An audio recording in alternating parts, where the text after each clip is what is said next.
You guys, welcome to Sick of Pricks, a type 2 diabetes podcast. I'm Mary, your diabetes bestie, and today we're talking treatment plans. But before we get too deep into this episode, I want to make sure that we are all talking about the same thing when I say treatment plan, because that phrase gets thrown around a lot, and a lot of people think it just refers to your medication. A treatment plan is basically the roadmap that you're given for managing your diabetes. This also applies to any chronic disease or condition that you're living with. It's the combination of recommendations that are supposed to help keep you healthy long term. That usually includes things like how you're eating, how you're moving your body, what medications you're on or not on, how often you're checking your numbers, and what targets you're aiming for. On paper, it's supposed to be supportive. It's meant to give you structure. It's meant to help you make sense of a condition that suddenly touches every part of your life. But here's what's most important. A treatment plan is not a rule book. It's not this moral scorecard that you're grading yourself against, and it's not supposed to be a punishment. It's supposed to be a starting point in managing your care. The problem is a lot of people are handed a plan and never told that that plan is allowed to change, that it evolves as your life evolves, that it's meant to be adjusted as you learn more about your body, your stress, your routines, and your reality. So instead, this plan becomes this fixed thing. It's something that you're either following or you're not following, or you're passing or failing.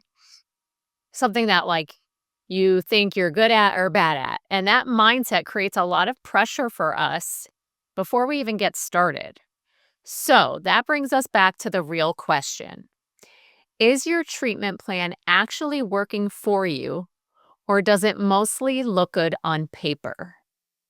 And I don't want you to rush to answer that question. Just notice what came up when I asked it.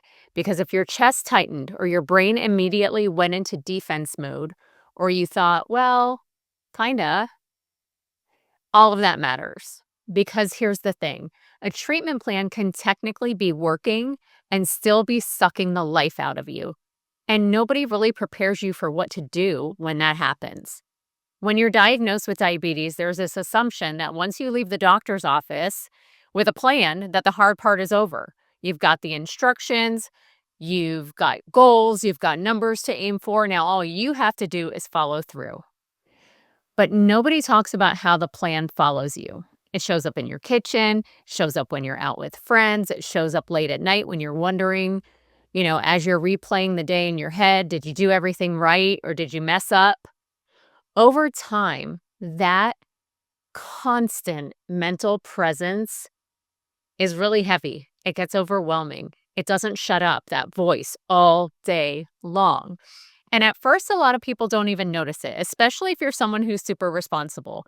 You're motivated. You're used to handling things. You tell yourself that this is what it takes. This is discipline. This is adulting at its finest. This is what we sacrifice for being healthy. But slowly, the plan starts to feel like it's running your life instead of supporting it. And that is where things start to unravel. Because a treatment plan is supposed to help you live well. It's supposed to support your health, not consume your identity. And yet, for so many of us, managing diabetes turns into a full-time performance. You're always being graded by the numbers, by your appointments, and sometimes even it's you that's doing the grading. And if you're honest, you might realize you spend more time worrying about doing it right than actually living your life. But what makes this so hard to untangle is that most treatment plans look great on paper. The recommendations are logical, the goals make sense, the structure feels solid. So when something feels off, it almost feels wrong to question it. So instead, we question ourselves. We assume we're not disciplined enough or consistent enough or motivated enough, and we tell ourselves to just try harder. But sometimes it's not effort that's the issue. Sometimes the issue is the fit.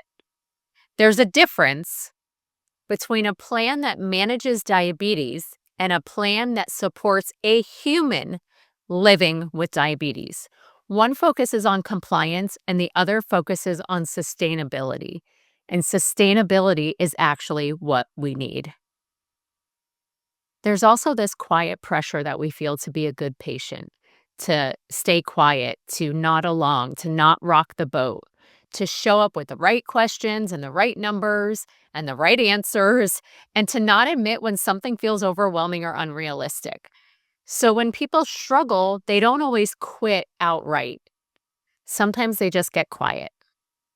They skip appointments, they check numbers less often, they avoid looking, they say they'll get back on track soon, but soon never happens. You guys, I lived in that space for a really long time.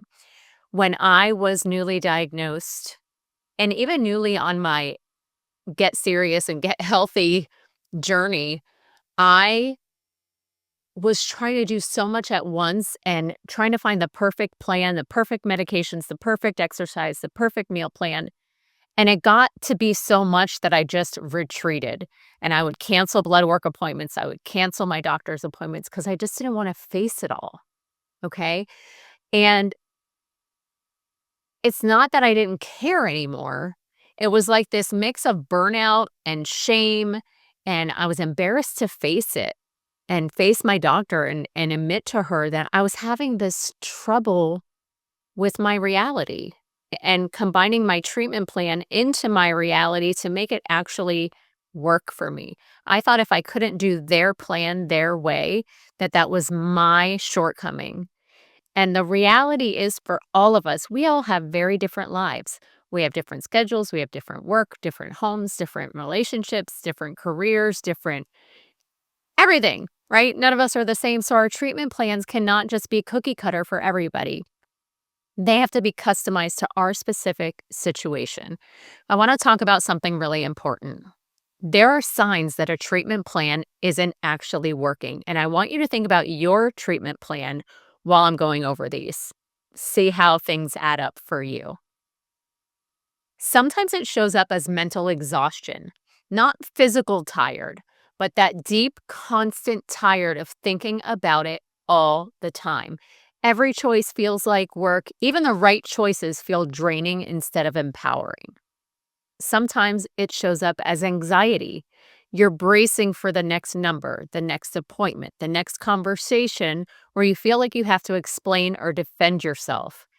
That low level tension becomes your normal, and you don't even realize how much space it's taking up until you imagine what it would feel like not to have to carry it all day.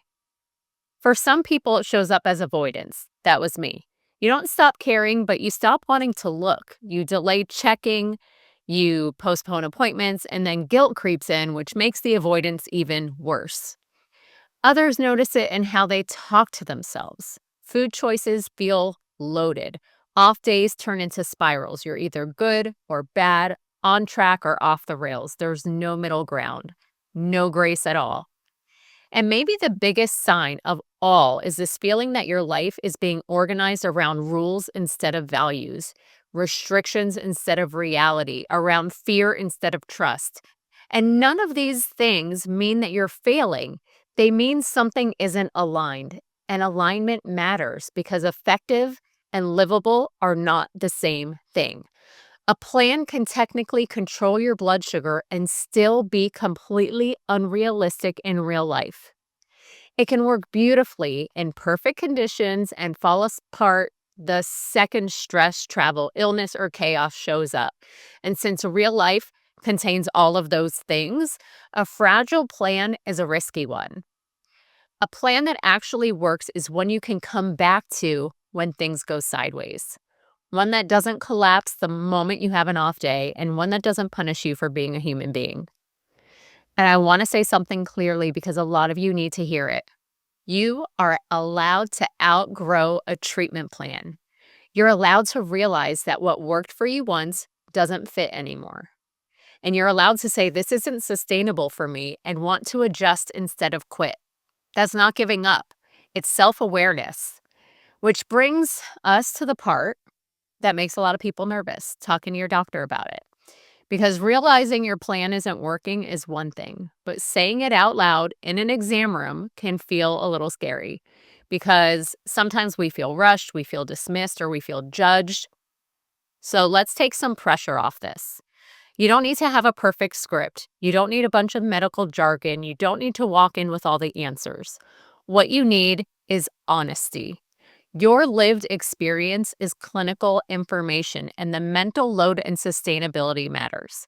How the plan fits into your actual life matters. So instead of apologizing or blaming yourself, you can talk about what the plan feels like to live with. You can say, "This feels overwhelming. This feels like it's hard to maintain long term." You can say that you want something more realistic. At first, it might feel like you're asking for permission. It's not. What you're doing is inviting collaboration from your medical team. And I want to just point out the obvious. We are all grown. We have choices, and we get to decide how we're going to care for ourselves. Okay? We are not robot patients who just sit in the room and agree with everything the doctor says. You don't have to do that. You are grown. So you're not asking for permission to change the plan. You are asking to have an open and honest discussion with your care team about what's working and what's not working. The way you frame it matters. When you move from "I'm bad at this" to "this feels hard to sustain," you're changing the conversation. You're not going to say, "I fell off." You're going to change that to "I'm struggling with the structure of this plan." A good provider wants to help you adjust, not shame you into compliance. And if you don't get that response, that's information too. It's not a failure on your part. It might just mean that you need different support. Your care should feel collaborative, not intimidating. You are the one living in this body every day. You're the one doing the work when no one's watching. Your voice absolutely 100% belongs in the room. A treatment plan that's actually working doesn't feel perfect. It feels doable. It supports your life instead of shrinking it. It gives you structure without suffocating you, and it leaves room for flexibility, learning, and growth. If listening to this episode is making you realize that your current treatment plan feels more performative than supportive, hear this clearly. That realization is not a failure on your part at all. It's awareness. And awareness is where better conversations begin with your provider, with yourself, and with your expectations. You don't need a perfect plan. You need a livable one that helps you take care of your health without losing yourself in the process. So if you're in that place right now where you're technically doing everything right but emotionally exhausted, please know that you're not broken or behind or bad at diabetes. You're just ready for a plan that works in real life, not just on paper. That awareness is something to honor. All right, that's it for today's episode of Sick of Pricks. If you enjoyed the episode, don't forget to like, comment, and subscribe. It means more than you know. And if you want to connect with people who actually get what this feels like, come join my Facebook community, Sugar Mama Strong. It's a safe space for real conversations about health, mindset, and life. Everything's linked in the show notes. Thanks for listening, and I'll see you next time.